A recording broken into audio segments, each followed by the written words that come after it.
vasos que irrigam o músculo esquelético. E o que ele faz nesses vasos? Ele dilata ou contrai esses vasos? Dilata. Dilata. Então, justamente para aumentar a perfusão, para chegar mais sangue, né? Então, quando a gente faz uma atividade física, a gente tem liberação de adrenalina pela medula da suprarrenal.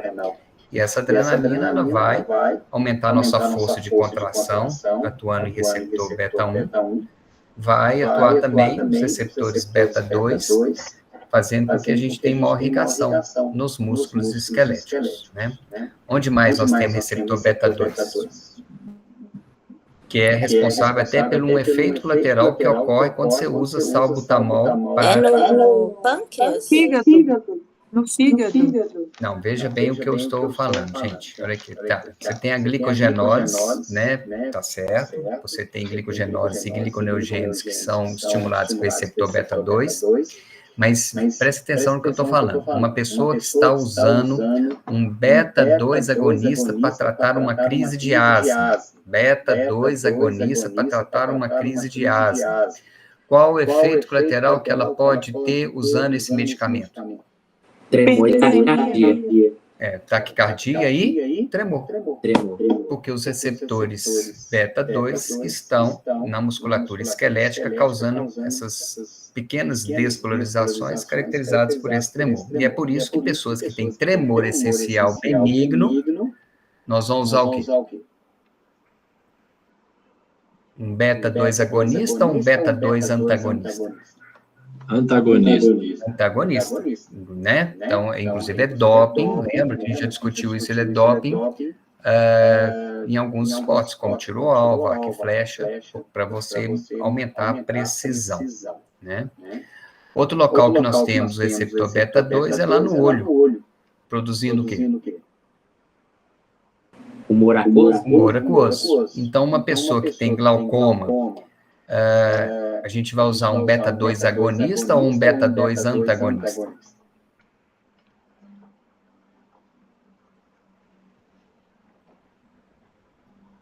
Um agonista? Se eu usar um agonista, eu vou aumentar a produção do humor aquoso, então esse paciente vai ter aumento da pressão intraocular.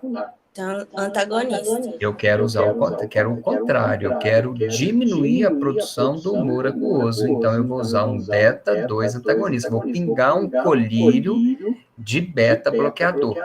Não adianta eu pingar um colírio de um beta-bloqueador que seja apenas beta-1, porque ele não vai fazer efeito, porque o receptor envolvido na produção do humor aquoso é o receptor beta-2. Tá?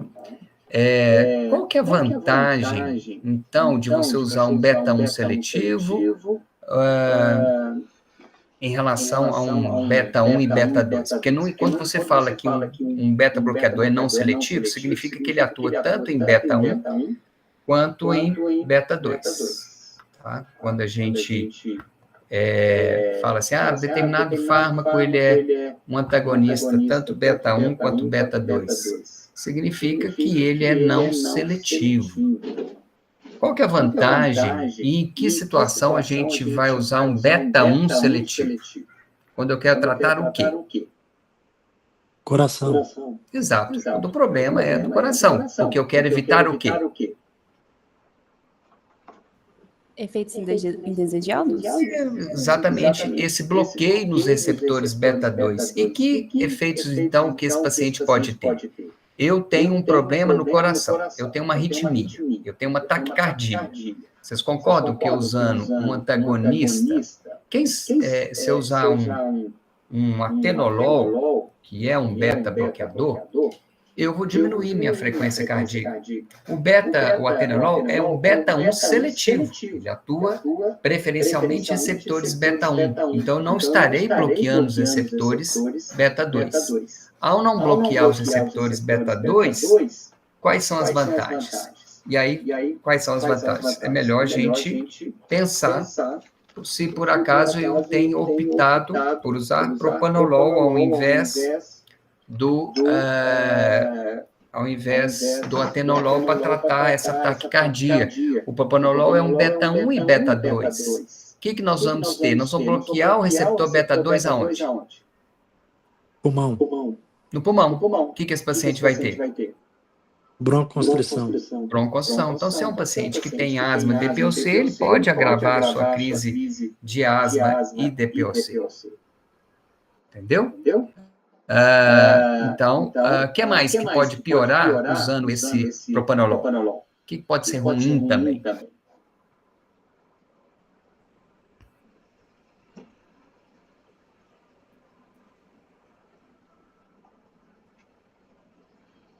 Por que pode ser ruim usar também esse propanolol para tratar essa arritmia? Aumenta o tremor no paciente. Aumenta o quê? Tremor. Não vai aumentar o tremor, não. Por que vai aumentar o tremor? Vai desaparecer o tremor. Você está usando um beta-bloqueador, ué. Propanolol que atua em receptor beta-2. Pode causar fadiga, né? Por quê? Por conta dos receptores beta-2, né? Aonde? Vai causar vasoconstrição. A musculatura esquelética. Exatamente. Então, o paciente vai ter uma diminuição da força muscular. Isso mesmo. Outra coisa, ele vai ter tendência a hiperglicemia ou hipoglicemia, Renata?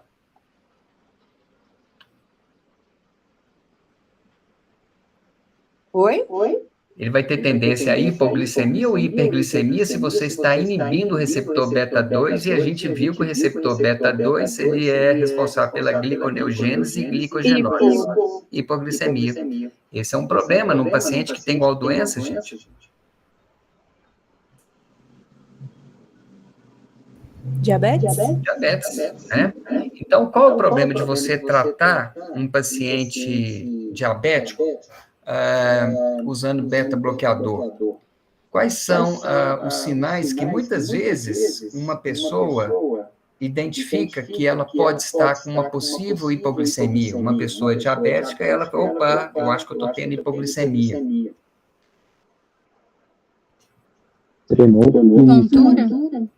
Tremor e taquicardia.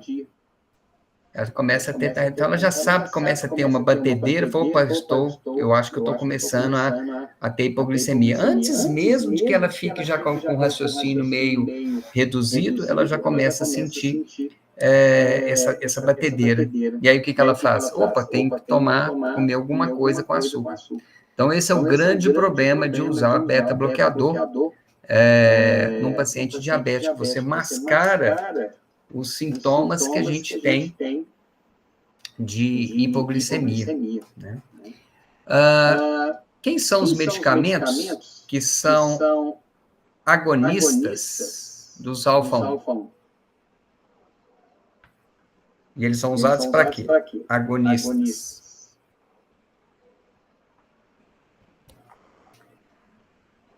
Vai ser usado para quê?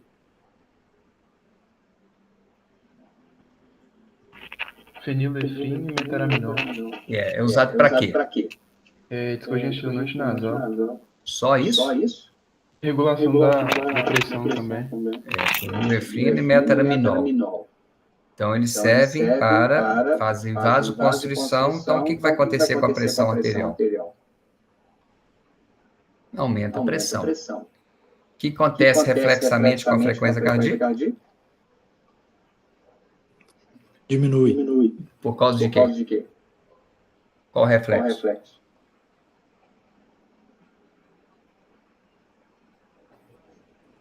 Baroreflexo, né? Você aumenta ou diminui o baroreflexo?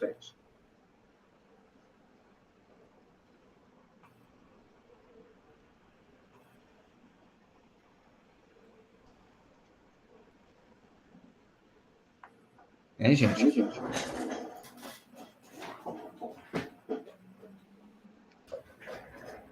Aumenta.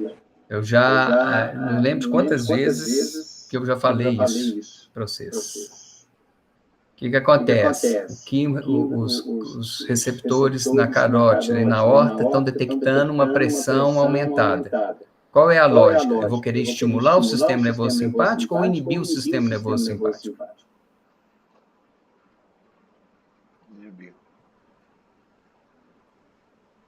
Gente, eu estou hipertenso. Para que serve o baroreflexo? Baroreflexo serve para quê?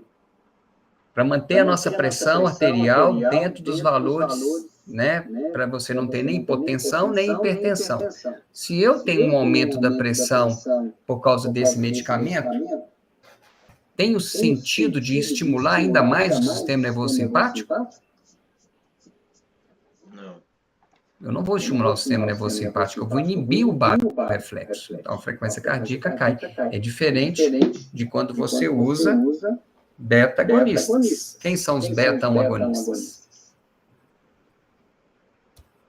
Dobutamina. Isso, dobutamina, quem mais? A efedrina, a nossa adrenalina. Quem mais? O isoproterenol.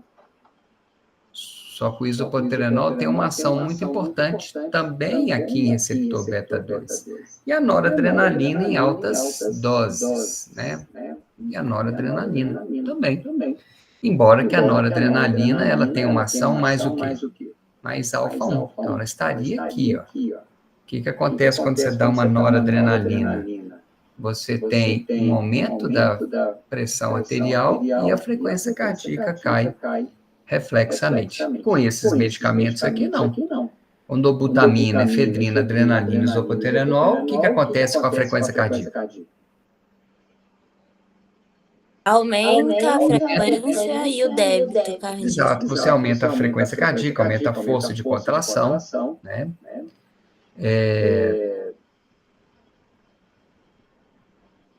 Então, a gente vai usar metaraminol, nós vamos usar noradrenalina, nós vamos usar fenilefrina quando a gente quer aumentar a pressão arterial do paciente.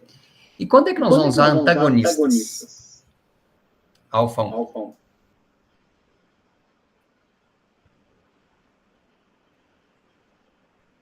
Quando que nós vamos usar antagonista alfa-1? Obviamente não é para aumentar a pressão.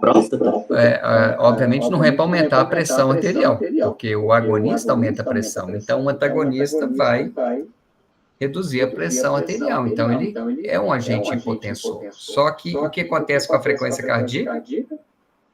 Reflexamente. Gente, a mesma coisa. É o contrário. Olha aqui. Diminui. Não, gente, vamos concentrar. Olha aqui. Se eu dei noradrenalina, aumentei a pressão, a frequência cardíaca caiu. Se eu uso um antagonista alfa-1, ela causa queda da pressão arterial, a frequência cardíaca vai aumentar, porque agora sim você está estimulando o baroreflexo. Você relaxa também o esfíncter na bexiga, então o que isso vai facilitar? Vai facilitar o esvaziamento da bexiga, né? Então, pessoas que têm problemas na próstata, muitas vezes vão usar um alfa-1 bloqueador para relaxar esse esfíncter na próstata. Só que se esse antagonista alfa-1 também atuar nesse receptor que está no vaso, a pressão do paciente vai cair.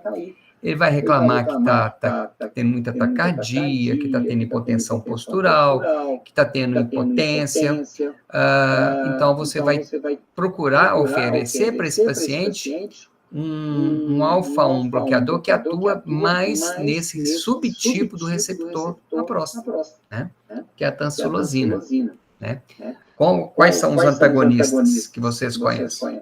Antagonistas alfa-1. Prazosina. Exatamente. Então, prazosina é um clássico. Então, é usado como hipotensor, só que ele tem muitos efeitos colaterais, como a gente acabou de ver, taquicardia reflexa, hipotensão postural, impotência. Então, não é primeira linha de tratamento da hipertensão arterial, tá? Então, vamos só recordar uma coisa. Deixa eu ver. Lembra da reserpina? O que a reserpina faz? Era um antihipertensivo bem antigo, só que muito inespecífico. O que a reserpina faz?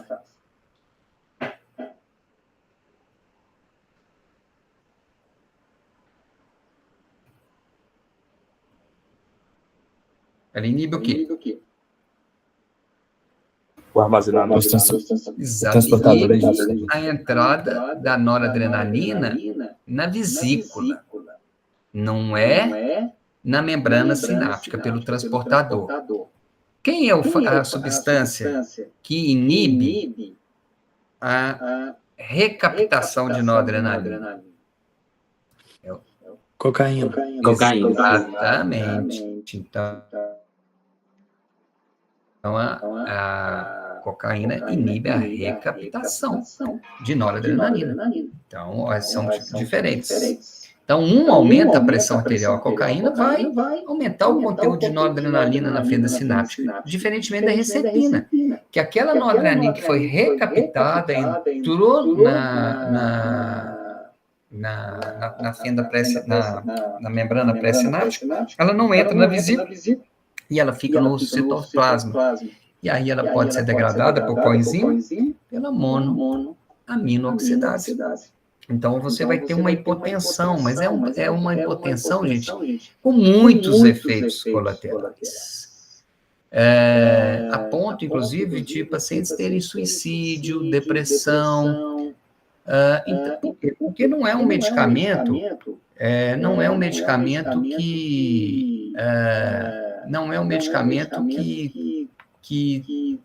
que tem especificidade, é um medicamento muito inespecífico. Então, hoje não é mais utilizado. Tá? Então, a compreensão de substâncias que podem interferir naquela periferia da terminação simpática, ela é muito importante, né? Como é que a adrenalina entra na questão da parada cardíaca, gente? Por que a gente administra adrenalina numa parada cardíaca? Por que é o fármaco que a gente administra numa parada cardíaca?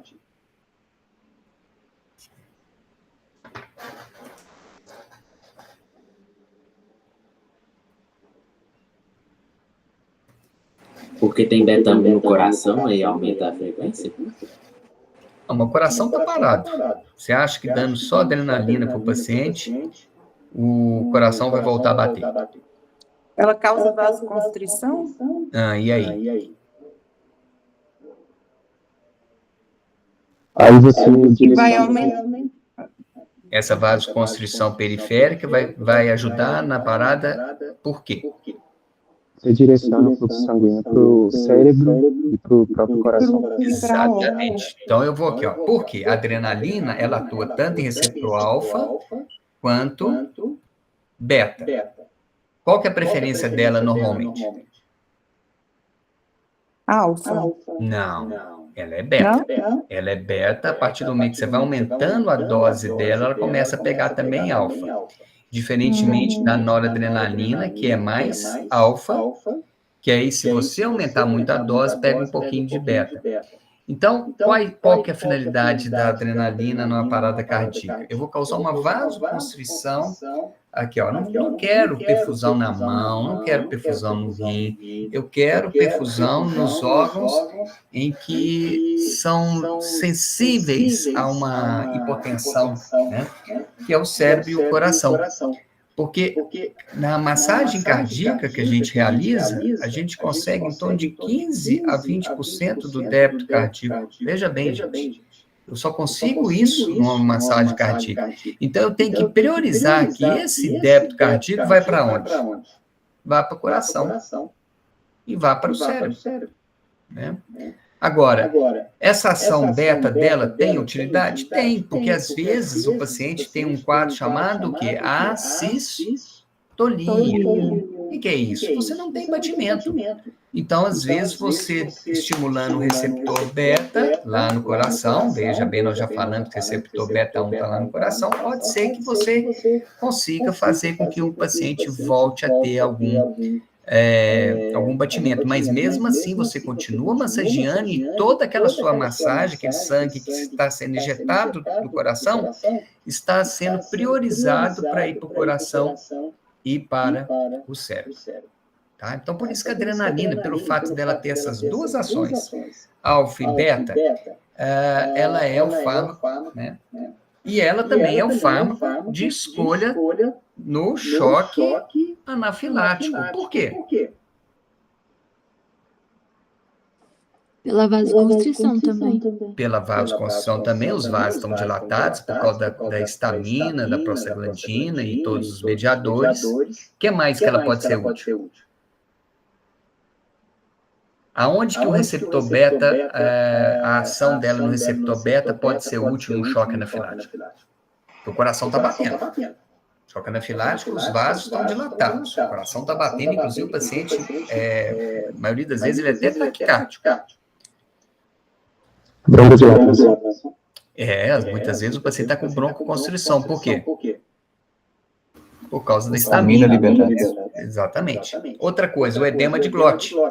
O edema de glote, o músculo também está contraído, musculatura lisa da glote, da mesma forma também está com edema, então você causando vasoconstrição na região da glote, relaxando essa musculatura lisa da glote, você pode abrir a via aérea do paciente, né? E o paciente conseguir respirar. Então, é o medicamento também padrão do choque anafilático, é a adrenalina, né? E você pode administrar ela por via intramuscular, naquelas seringas, por exemplo, quando você não tem acesso. Se está no bloco cirúrgico, você administra venoso, diluído. Mas você pode fazer administração IM ou intravenosa, por causa dessas duas ações também dela, em receptores alfa e beta. Tá? Deixa eu só dar uma anotada aqui, gente, para me ver as coisas que eu já falei, tá?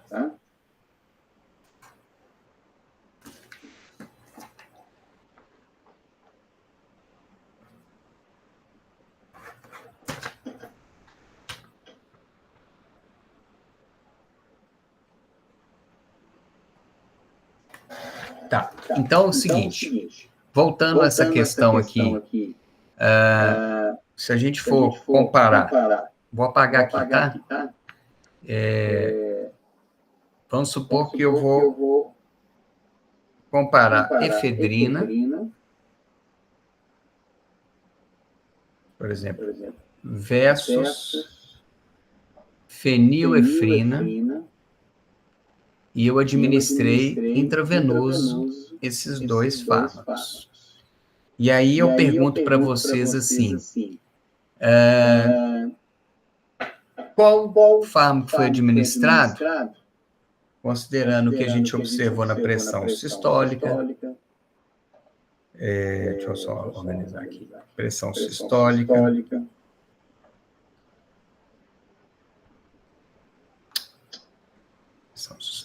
pressão. Uai, gente, o que está acontecendo aqui? Pressão sistólica, frequência cardíaca, débito cardíaco. O que vocês acham? Comparando efedrina com fenilefrina, todos os dois administrados num paciente por via intravenosa. Os dois aumentam a pressão sistólica.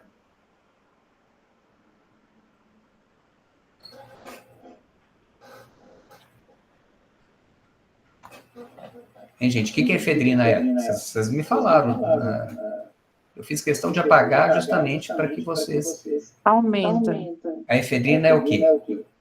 Vasoconstritora. Não, eu quero saber aonde, em qual receptor que ela liga. Agonista alfa-1.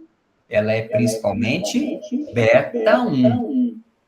Se vocês forem olhar as anotações que estavam no slide, eu que apaguei, mas eu fiz de propósito. A efedrina é beta 1, mas como ela libera também um pouco de noradrenalina na fenda sináptica, ela tem uma ação também alfa 1.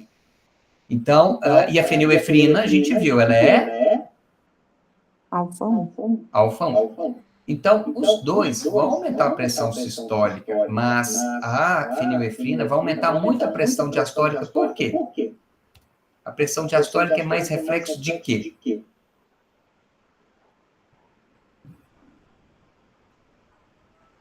Da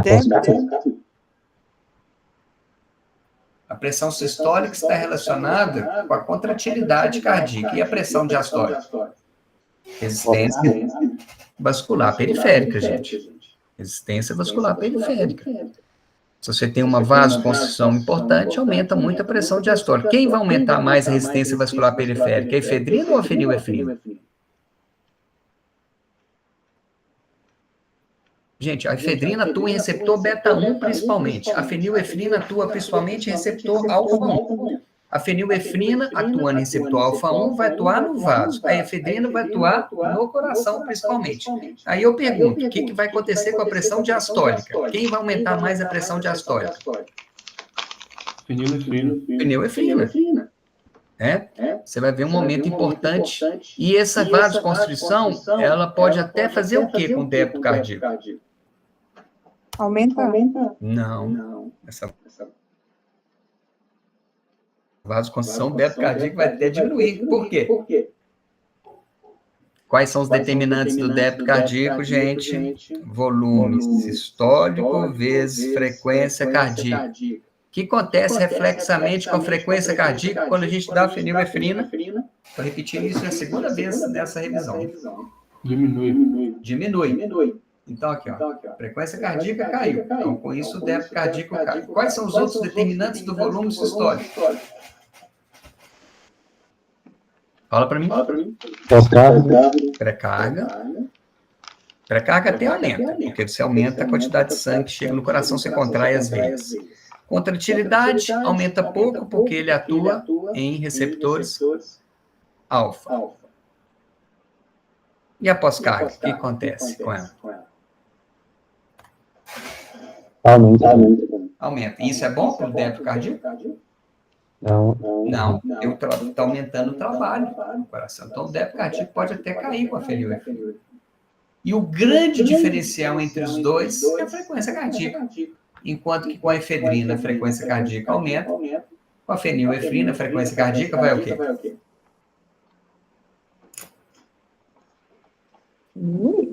Vai diminuir. Então, se você tem um paciente que a pressão sistólica aumentou, a frequência cardíaca caiu,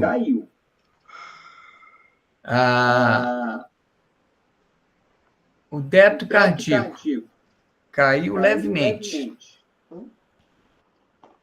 e a pressão diastólica aumentou muito, esse medicamento que foi administrado parece com quem? Parece com a efedrina ou parece com a fenilefrina? Fenilefrina. Então, ele parece com um beta-1 ou um alfa-1 agonista? Alfa-1. Beleza. Exatamente isso. Então, esse é o perfil de um alfa-1 agonista. Ele tem esse perfil, que é aumentar a pressão sistólica da frequência cardíaca cair, o débito cardíaco cair e a pressão diastólica aumentar muito. Tá bom? Certinho? Ô, Renato, Pode falar. desses parâmetros aí que você falou, aí a dobutamina seria parecida com a efedrina? Quem que é dobutamina? Vamos lá. Dobutamina vai parecer com quem? Com a efedrina, no caso. Beleza. A noradrenalina vai parecer com quem?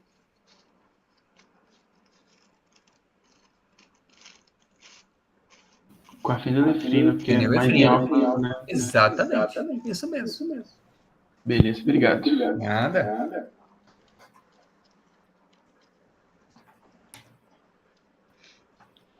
Deixa eu ver aqui se a gente já acabou a parte de...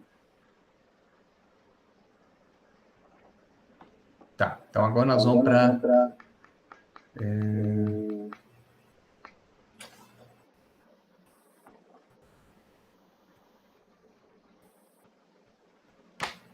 Beleza. Então agora vamos para a parte de anti-inflamatórios.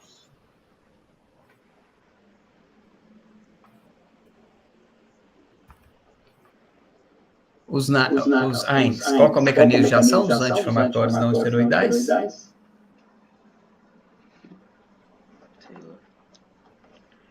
Eles bloqueiam as ciclooxigenases. Então, COX-1 e COX-2. Qual dessas duas COX é principal envolvido ao processo inflamatório? A 2. Exato, COX-2.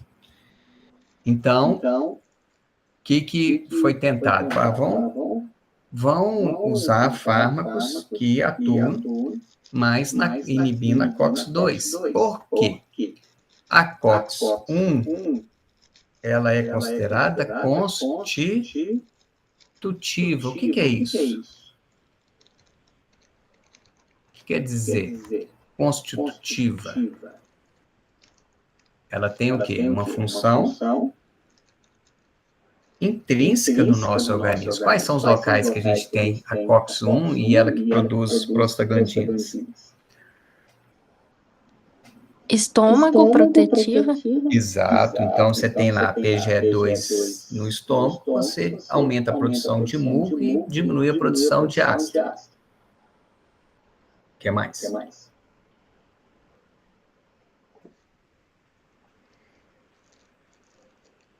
Nos rins, né? Nos rins. Então, são vasodilatadoras. Você tem a PGE2 e a PGI2, que são vasodilatadoras, né? E com isso, elas protegem vasodilatadoras. Né? Vasodilatadoras. E o que acontece? Se eu uso, por exemplo, o AS, qual que é a característica do AS? Ele inibe as duas, e de forma... Irreversível. Então inibe tanto a COX-1 e COX-2. Então, o que esses pacientes... estou usando AS para tratar a dor.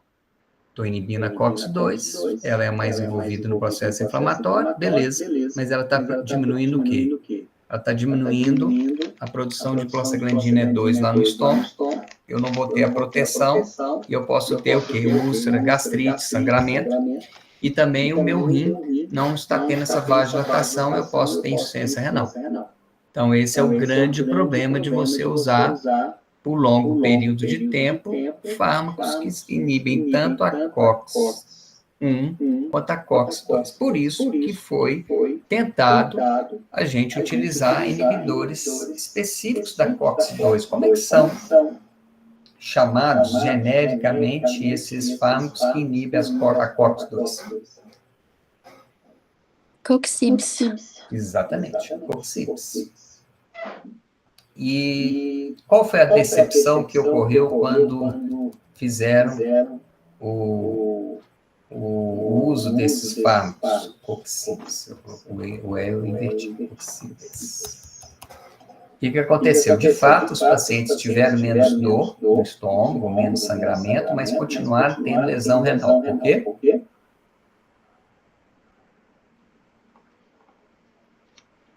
Ela também é constitutiva do rim. Ela é também constitutiva lá nos rins.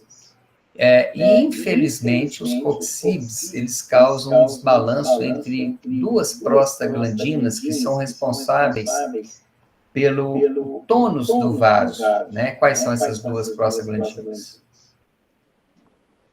Tromboxano e... PGI2. Exato, que é também conhecida como... Bradicina. Prostaciclina, né? Então, você tem um balanço entre PGE2 e tromboxano, enquanto que o tromboxano faz vasoconstrição e agregação plaquetária, a prostaciclina faz vasodilatação e inibição da agregação. Os COX-2 inibem mais a prostaglandina E2. Se inibe mais a produção da prostaciclina pelo endotélio, inibindo um pouco a tromboxano que vem das plaquetas, o que nós vamos ter? Nós vamos ter um balanço deslocado para a tromboxano. Então, você vai ter agregação plaquetária muito grande. E é por isso que acontece. Os pacientes podem ter isquemia coronariana, isquemia cerebral, e um desses medicamentos, o Rof-Oxib, foi abandonado justamente porque aumentou a mortalidade. Aumentou a mortalidade, principalmente em pessoas mais velhas. Pessoas mais velhas, pessoas que têm problemas cardiovasculares, E é por isso que hoje esses medicamentos não são de venda livre. Você não consegue, por exemplo, o celecoxib, por exemplo, que é um exemplo de coxib, você não consegue comprar na farmácia sem uma receita, né? Tem que ter uma receita branca com a assinatura do médico. E também não usar por mais de 5 a 7 dias, por vários motivos. E também não usar em pessoas velhas, vocês concordam? Não é legal usar em pessoas velhas e nem em pessoas com problemas cardíacos. Porque esses fármacos têm uma tendência de inibir mais a prostacyclina, que é tromboxano. Que essa história aqui não é só com o rofuoxib. Ele aumenta mais, tanto é que muitas pessoas morreram, mas pode acontecer com os outros também. Tá? Então, uma pessoa que já infartou, que já teve AVC, você está querendo usar um anti-inflamatório, não é a melhor opção, tá? Usar um COX-2. A maioria dos que a gente tem hoje inibe tanto a COX-1 e COX-2, mas hoje nós temos muitos que são mais seletivos para COX-2, por exemplo, o meloxicam. Então, eles têm uma tendência a ter menores efeitos no estômago, né, em termos de dor epigástrica, né? Então, me fala exemplos aí de anti-inflamatórios. E aí vamos tentar localizá-los se eles são inibidores mais COX-1 ou COX-2. Ibuprofeno, diclofenaco. Vamos lá, ibuprofeno. O que vocês acham? É tanto COX-1 quanto COX-2. Então, vamos lá. Todos dessa classe, ibuprofeno, cetoprofeno, naproxeno, inibe COX-1 e COX-2. Só que não inibe de forma irreversível como a AS. Tá? Então, pode dar lesão renal? Sim, se usar por um longo período de tempo. Pode dar sangramento? Pode dar também sangramento. O que mais?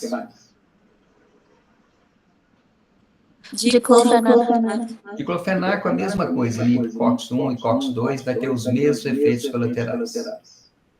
Meloxicam, ele é mais seletivo para COX-2, mas você tem o piroxicam, que é da mesma família, o tenoxicam, que inibe tanto COX-1 quanto COX-2.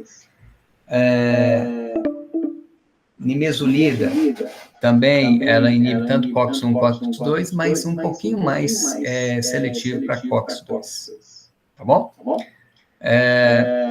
Então, o AS hoje, gente, para que a gente usa AS? É como analgésico, é como anti-inflamatório? Antiplaquetário. Por quê?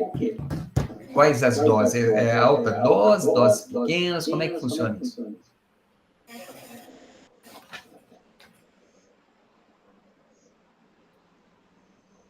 Vai reduzir. Vai reduzir a coagulação. Tem que ser dose baixa. Não, vamos lá, gente. O AS, ele inibe tanto COX-1 quanto COX-2. O que foi descoberto? Quando você usa o quê? Doses baixas, ele inibe basicamente quem? Qual célula? Plaqueta. E o que a plaqueta libera? Tromboxano. Então, o que acontece se você usar uma dose baixa de AS? Você está inibindo o tromboxano, vai diminuir a agregação plaquetária, você não é um anticoagulante, é um Agregante. Isso mesmo. Então, uma pessoa que infartou vai usar AS pelo resto da vida dela, para prevenir, fazer uma prevenção secundária, para prevenir que ele tenha um outro infarto. Então, hoje você não usa AS como analgésico, como anti-inflamatório, usa ele como anti-agregante. Tá? E os anti-inflamatórios esteroidais, qual que é a diferença deles para os AINES?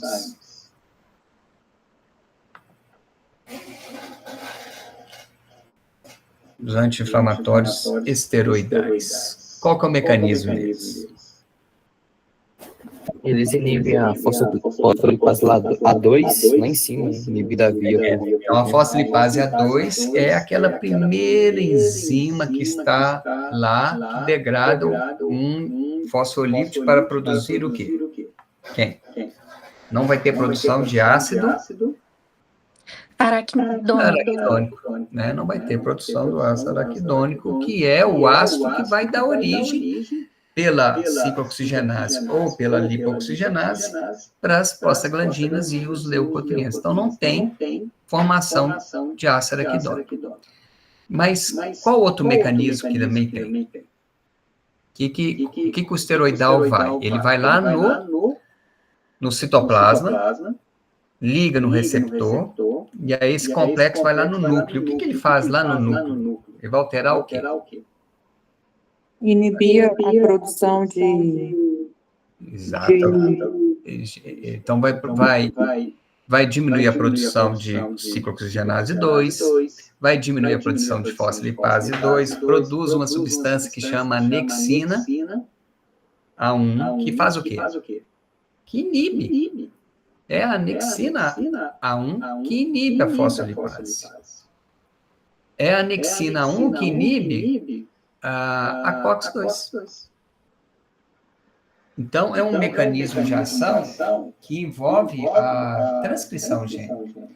Não tem um início rápido. Você precisa de algumas horas para ele começar a fazer efeito, porque, como a gente viu na aula de farmacodinâmica, medicamentos que atuam em receptores intracelulares, modulando a expressão gênica, você tem um início de ação mais lentificado. Tá? Mas qual é o problema da gente ficar usando cronicamente anti-inflamatórios esteroidais? Quais são os efeitos colaterais? Imunossupressão. Então, aumenta a chance de quê? Aumenta a chance de infecções, de câncer. O que mais? Quais são os outros efeitos colaterais? Hiperglicemia. Hiperglicemia, né? Porque ele aumenta a gliconeogênese. Tromboembolismo? Não é o principal, não. Osteoporose. Osteoporose, a gente tira cálcio dos ossos. Diminuição da massa proteica, né? Diminui a cicatrização. A pele fica fina, né? E esse problema da hiperglicemia é importante no paciente que é diabético, né? Você introduz um anti-inflamatório esteroidal para tratar uma doença inflamatória crônica e ele vai ter uma alteração no controle glicêmico, né? Você vai ter que ajustar as doses, né? Quais outros problemas de você usar corticoide por um longo período de tempo em altas doses? Supressão da suprarrenal. Exatamente. E se eu parar, então, de tomar esse anti-inflamatório esteroidal subitamente? Aí não vai ter a adrenal não vai retomar a liberação do cortisol corretamente. Tem que fazer o desmame. Exatamente. E por que o cortisol é importante? O cortisol ele é importante para a liberação de adrenalina lá na medula da suprarrenal.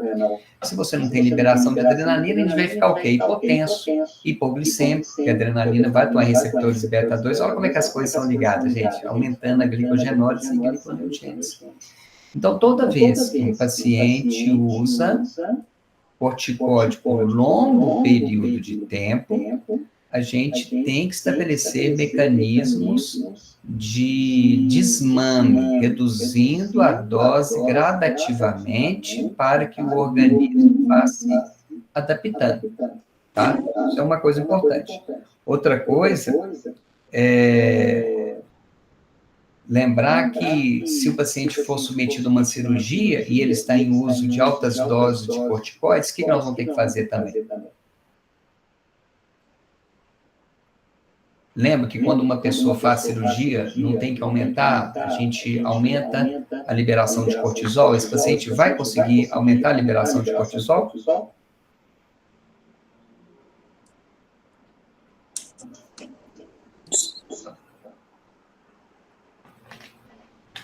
Hein?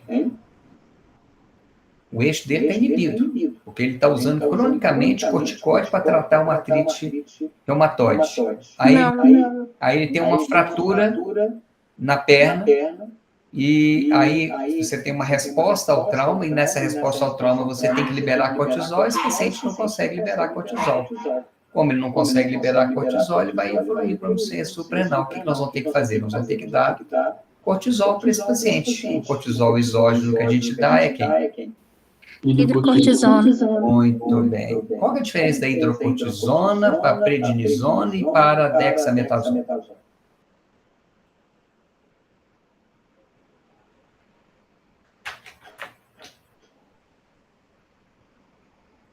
Em que eles se diferenciam? Porque os outros são sintéticos? Não, todos são sintéticos. Hidrocortisona é sintético, prednisona é sintético e dexametasona é sintético. É a É a potência. duração de ação? Potência e duração. A dexametasona, ela tem uma potência 30 vezes maior do que a hidrocortisona, o efeito glicorticoide, mas ela não tem ação, o quê? Mineral. Qual é que é a vantagem de você não ter uma ação mineralocorticoide? Não interfere na pressão? Você não vai ter acúmulo de líquido, né? Porque se você tem uma ação mineralocorticoide, você está estimulando qual hormônio? Qual hormônio você está simulando se você tem uma ação mineralocorticoide? Aldosterona. Então, você vai reter sódio e água, e com isso aumenta a pressão arterial. Por outro lado, a dexametasona não é interessante para a gente usar nessas situações da cirurgia, porque eu preciso um pouquinho de ação mineralocorticoide. E também a dexametasona tem uma ação 30 vezes de anti-inflamatória, eu não quero isso, né? Então, ela é usada apenas para situações que você quer inibir um edema intenso, como era a época do Covid, né? Você tem uma resposta inflamatória intensa. Agora, se você tem uma artrite reumatoide, um processo inflamatório crônico, você vai usar um corticoide de potência intermediária, que é prednisona, prednisolona, porque eles não têm, eles têm uma potência de 4, 5 vezes comparado com a hidrocortisona. Então, a gente tem que entender quando é que você vai usar a hidrocortisona, quando você vai usar a prednisolona e quando você vai usar a dexametasona. Gente, acho que eu vou criar já o novo link, aí eu mando para a Renata e para a Karine, e aí ela manda para vocês, porque aí a gente está faltando só para opioides e medicamentos para hipertensão e insuficiência cardíaca. Tá? Você não quer mandar o link direto no chat do Meet, não? Porque já todo mundo já entra. Eu acho que eu tenho que... Eu não sei se eu tenho que sair dessa... Entendeu? Que eu tenho que criar uma nova reunião. Eu acho que eu não consigo. Deixa eu criar, ver se eu entro de novo aqui no... Porque eu acho que eu tenho que criar uma... Deixa eu ver aqui.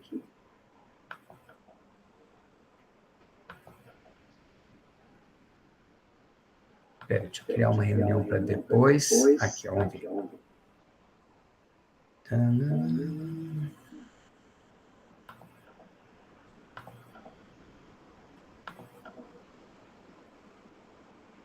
Onde está o chat aqui?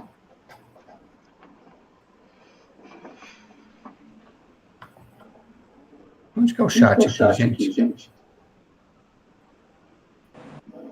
Vai do Aqui, ó. Isso. Pronto. Copia aí.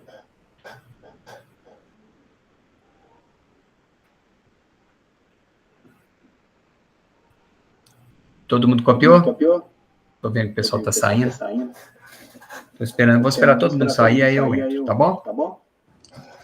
Espera aí, Renato. Não, você não vai entrar, não, João. Agora eu não vou deixar você entrar, não.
Bom, então, deixa eu ver.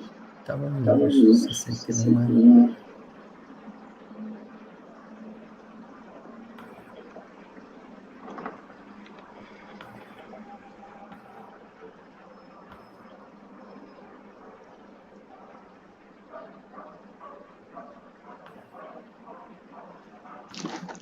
Então, agora vamos falar de opioides. Qual é o mecanismo de ação de opioide?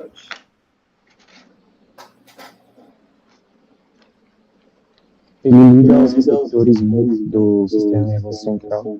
Mas não é só receptor, não. Você tem outros receptores. Delta, sigma, kappa. Então, tem outros, né? Você tem outros receptores. Mas o que eles fazem quando um opioide liga no receptor Mi? Qual é a família de receptores que... Qual que é Eles ativam a proteína G inibitória. muito bem, Renata. E aí, o que acontece quando se ativa a proteína G inibitória? Modula os canais iônicos. Não, vamos lá, vamos recordar. Eu sou um agonista de um receptor e que o acoplamento é proteína GI. O que eu vou fazer na hora que eu ligar nesse receptor? Vai fechar os canais de cálcio. Não, calma, Renata. Nós vamos inibir quem? Adenilciclase. Inibe a adenilciclase. Tá. Aí ao inibir a adenilciclase, o que vai acontecer? Eu vou diminuir a formação de AMP5. Aí, quando eu diminuo o AMP5, é que eu vou ter uma menor entrada de cálcio. Então, se eu tenho menos cálcio entrando na membrana pré-sináptica, eu tenho menos exocitose, menos liberação de neurotransmissor. No caso do opioide, ele está relacionado nas vias de modulação da dor, em que o principal neurotransmissor excitatório é o glutamato. Então, você tem menos liberação de glutamato. Pós-sinapticamente, ele também tem uma ação que você também tem um receptor Mi pós-sináptico. Qual que é o outro acoplamento que ocorre quando você inibe o MP5? Ou diminui o MP5?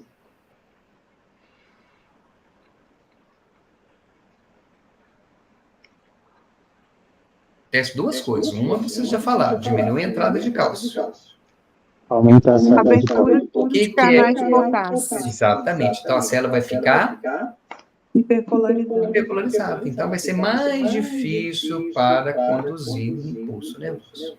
Então, é isso que acontece quando a gente administra um opioide para o paciente, um fentanil, uma morfina, uma codeína, um tramadol. É isso que está acontecendo lá. Né? Então, esse é o mecanismo de ação. Quais são as indicações da gente usar um opioide? Para que a gente prescreve um opioide? Então, a gente usa um opioide para tratamento da dor aguda, dor crônica, na anestesia, para propiciar analgesia durante a cirurgia. Né? Só que o uso do opioide pode trazer algumas coisas. Quais são esses problemas que ocorrem quando você administra um opioide, principalmente de forma crônica? Dependência. A pessoa pode ficar dependente. O que significa isso, dependente?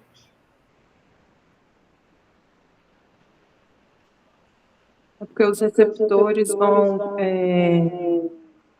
O que significa uma pessoa, ela é dependente de um determinado medicamento? Ela precisa da presença desse medicamento. E se esse medicamento não estiver ligando nesse receptor, o que essa pessoa vai ter? Abstinência. Sintomas, sinais e sintomas de abstinência, que são caracterizados por hiperatividade simpática.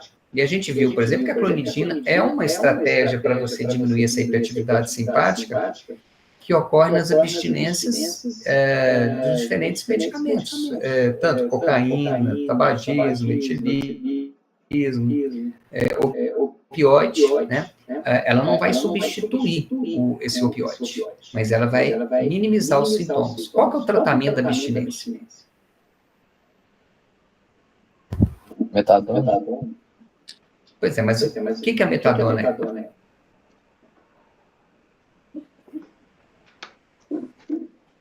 É um antagonista. Não é antagonista, não. Quem é o antagonista? Ela é um agonista Quem é o antagonista? naloxona. Naloxona, naltrexona. Então, eu vou dar naloxona para esse paciente que está com abstinência? Não. Não, ele vai piorar. Qual que é o sentido de você dar metadona e buprenorfina? São opioides que têm uma duração de ação o quê? Maior. Então, eles vão ocupar o receptor por mais tempo. E aí você consegue espaçando as doses desse medicamento sem o paciente tendo esses sintomas de abstinência. Então, normalmente, os 2 medicamentos usados para o tratamento da abstinência são exatamente a metadona e a buprenorfina. Outro problema com relação ao opioide é a tolerância. O que significa isso?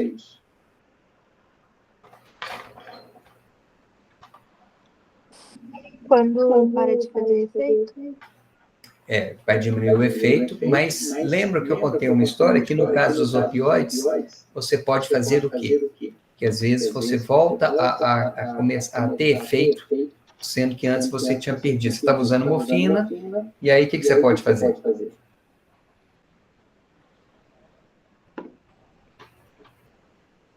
Alterar para outro tipo?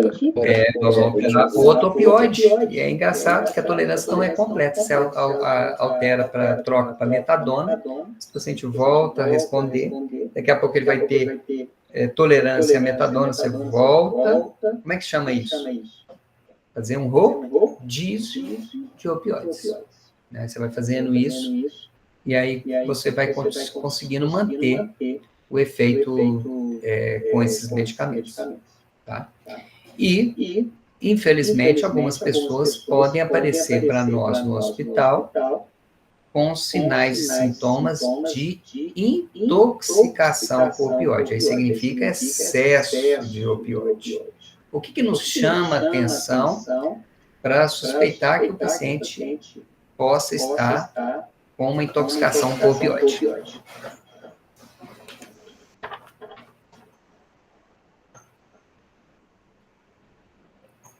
Depressão do sistema respiratório. Então, depressão respiratória. O que mais? As pupilas vão ficar pequenas. Exato. Então, miose. Então, nós temos uma miose importante. Esse paciente vai estar pouco responsivo, vai estar sonolento, não numa hipnose, mas... então, esses 3 bradicárdico, normalmente os opioides abaixam a frequência cardíaca, pouco responsivo, então miose, pouca responsibilidade, depressão respiratória. Então, o que nós vamos ter que fazer? Reverter esses efeitos dos opioides. Aí sim nós vamos usar um antagonista. E quem é o antagonista? Naloxona ou naltrexona. Exatamente, nós vamos usar a naloxona. Ok? Então, isso é opioides. Vamos agora falar de antipertensivos, rapidamente. Antipertensivos, quais são os antipertensivos de primeira linha? O que quer dizer primeira linha? Nós vamos utilizá-los preferencialmente como primeira opção. Então, tiazide, inibidor da ECA, inibidor do receptor da angiotensina. E quem? Quem está faltando? Beta-bloqueador. Não, beta-bloqueador não é primeira linha, não. Bloqueador de canal de cálcio. Bloqueador de canal de cálcio. Por falar em bloqueador de canal de cálcio, me dê um exemplo de um bloqueador de canal de cálcio. Amlodipina. Isso, amlodipina. Qual o mecanismo? Olha o nome, bloqueador de canal de cálcio. O que ele faz?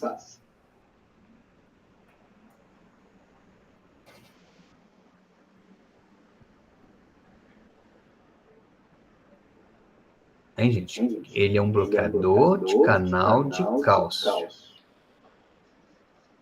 Vamos lá no vaso sanguíneo. Cálcio é importante para quê? A entrada de cálcio? Despolarização da célula. Não, nesse caso é para você ter a interação da actina com a miosina, a contração do músculo liso. Então, quando você contrai o músculo liso do vaso, o que você vai ter? Vasoconstrição. Se você está impedindo a entrada desse cálcio, você vai ter vasodilatação. Então, a pressão arterial vai cair. O que vai acontecer com a frequência cardíaca? Aumenta. Né? É um medicamento que é indicado mais para quais pacientes? Quais pacientes que respondem melhor aos bloqueadores de canais de cálcio? Negro, o que mais? Idosos. Exatamente. Negros e idosos. Então, respondem melhor. Que efeitos colaterais pode ter? Lembra? Então, pode ter essa frequência cardíaca aumentar. A gengiva, lembra o que pode acontecer? Hipertrofia da gengiva. E lembrar que todo medicamento que é vasodilatador, o que pode levar?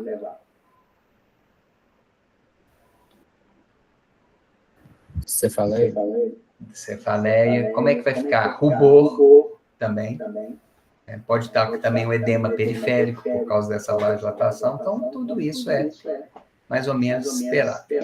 Diazídico a gente já estudou na parte de diuréticos, então ficou IECA e DRA. Qual que é a diferença básica entre... Quem são os IECAs? Captopril. Então, o grupo do captopril.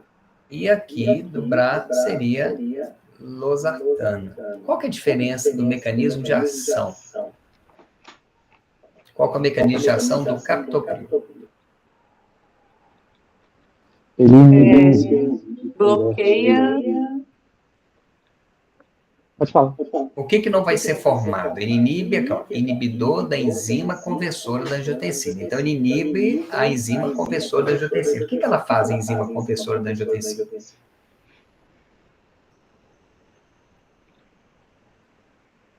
Não deixa a angiotensina 1 para 2, é isso? Isso.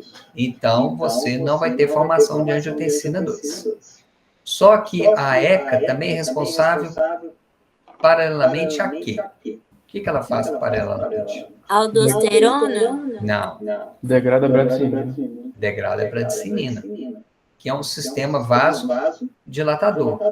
E a bradicinina, ela também aumenta a produção de prostaglandinas. Então, o que acontece? Quando eu estou usando o captopril, eu estou inibindo a formação de angiotensina 2, mas eu também estou potencializando o meu sistema vasodilatador, porque eu estou acumulando sininas, estou acumulando prostaglandinas. Só que que são vasodilatadores. Só que esse acúmulo de sininas, bradicinina e prostaglandina no pulmão pode causar qual efeito colateral no paciente?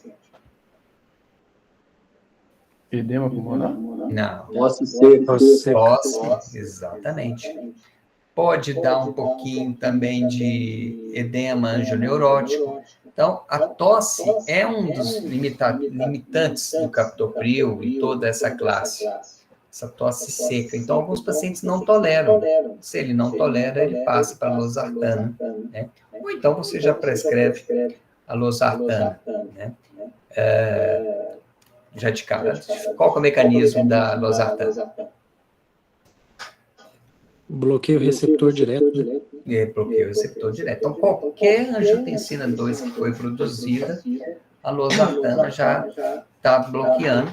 Então, você tem queda da pressão arterial, só que você não tem uma taquicardia reflexa nem com captopril, nem com losartana. Então, isso é uma vantagem desses medicamentos, né?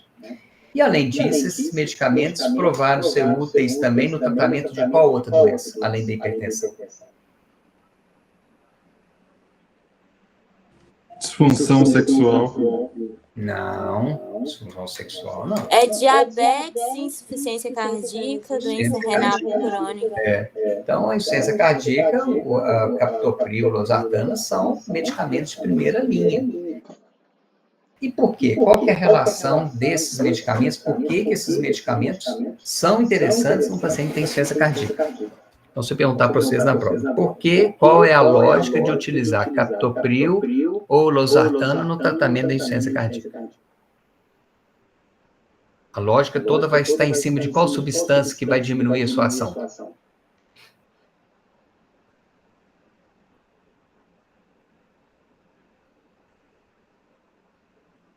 Gente, o que... Eles impedem o remodelamento cardíaco? Pois é, mas por que eles vão impedir esse remodelamento? Qual a substância que vai ter sua ação reduzida quando você usa losartana e captopril? Angiotensina 2? Angiotensina 2. A angiotensina 2, ela é potente vasoconstritor, aumenta a fibrose, aumenta a hipertrofia muscular, aumenta a agregação plaquetária. Então, tudo isso vai ocorrer quando você tem... por que você tem um aumento da produção de angiotensina 2 quando você tem uma insuficiência cardíaca? Você perdeu uma parte do seu músculo cardíaco. Se você perde uma parte do seu músculo cardíaco, o seu débito cardíaco reduziu. Como é que vai estar a perfusão renal? Baixo.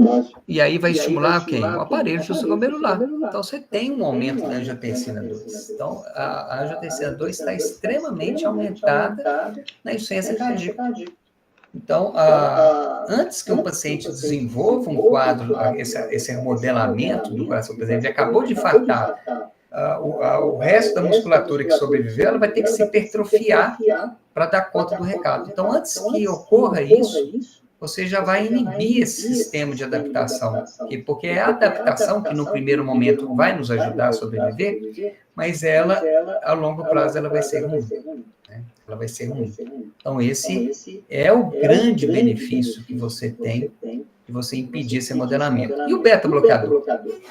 O beta-bloqueador também é usado no tratamento da insuficiência cardíaca. Qual beta-bloqueador que classicamente é usado como medicamento para o tratamento da insuficiência cardíaca?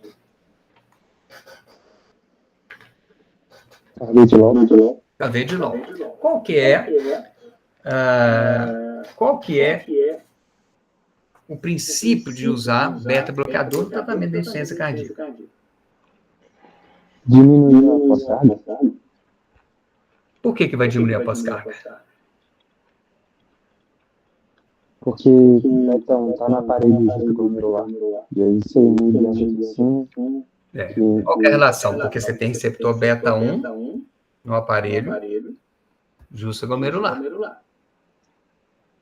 Então, no aparelho justo-glomerular, você tem receptor beta-1. Você usando um beta-bloqueador, você vai ter menor renina. Renina está reduzido, então você vai ter menos também angiotensina 2. Essa é uma das explicações. Qual que é a outra? A gente sabe que uma das respostas adaptativas quando você tem uma insuficiência cardíaca é um aumento da atividade simpática. E as catecolaminas, elas são tóxicas para o coração quando aumentadas cronicamente. Então, elas são tóxicas quando aumentadas cronicamente. O que o beta-bloqueador vai fazer? Exatamente diminuir a ação dessas catecolaminas no coração. Então, esse é o mecanismo que o beta-bloqueador. A grande vantagem do carvedilol é que ele também é um alfa-bloqueador. Ele sendo um alfa-bloqueador, o que acontece com a pós-carga? A pós-carga reduz, porque o coração vai trabalhar com uma menor resistência. Né? Qual que é o cuidado que a gente tem para, se vocês pegam um posto de saúde um paciente que tem beta-bloqueio, que tem insuficiência cardíaca e vocês querem iniciar um tratamento, vocês vão escolher uma losartana ou um carvedilol? E por quê? Inicialmente.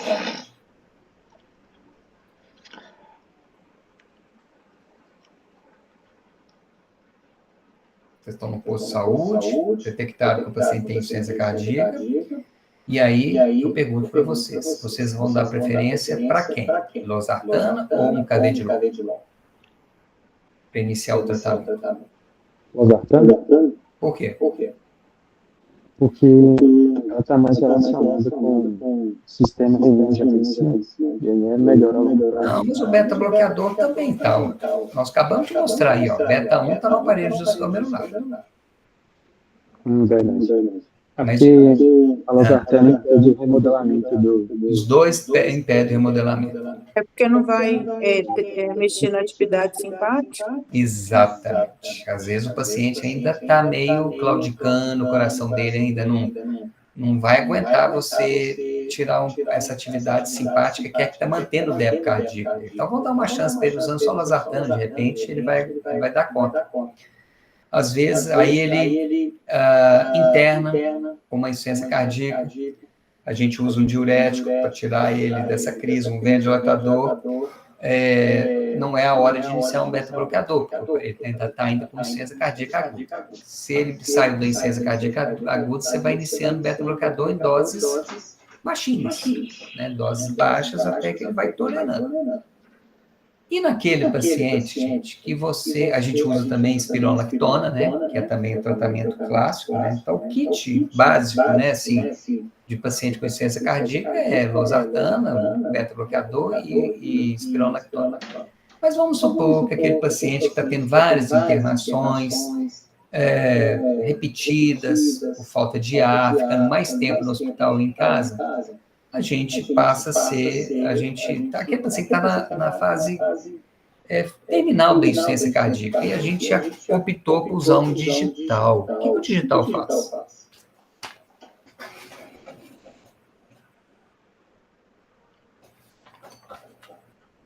Ele aumenta a contratilidade do coração. Como que ele aumenta a contratilidade?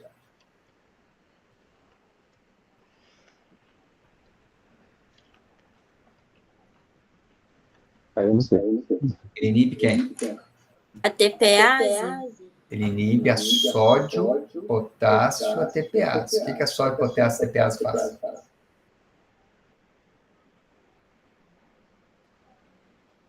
Sódio para fora e potássio para dentro. Então, puxa o potássio para dentro da célula, após a despolarização, e manda o sódio. O que acontece? Paralelamente a isso, qual que é o trocador que a gente tem? Tem um trocador de sódio com cálcio. Exato. E como é que esse trocador funciona? O sódio entra e o cálcio sai. Tá, existe um trocador, o sódio entra e o cálcio sai. Né? Esse mecanismo. O que acontece? Se você está inibindo a sódio, potássio e TPase, você não está retirando o sódio da célula. Então, você tem muito sódio dentro da célula. Esse trocador vai funcionar menos, porque qual o sentido de eu ter entrada de sódio se eu tenho muito sódio? Então, se eu não aumento o sódio, não sai o cálcio. Não saindo o cálcio, eu tenho mais cálcio para a contratilidade. Esse cálcio vai ficar armazenado no retículo sarcoplasmático, propiciando maior contração. Só que isso também aumenta a arritmia, né? O coração fica mais irritado, né? O digital, caracteristicamente, é um fármaco que tem um baixo índice terapêutico. O que significa isso?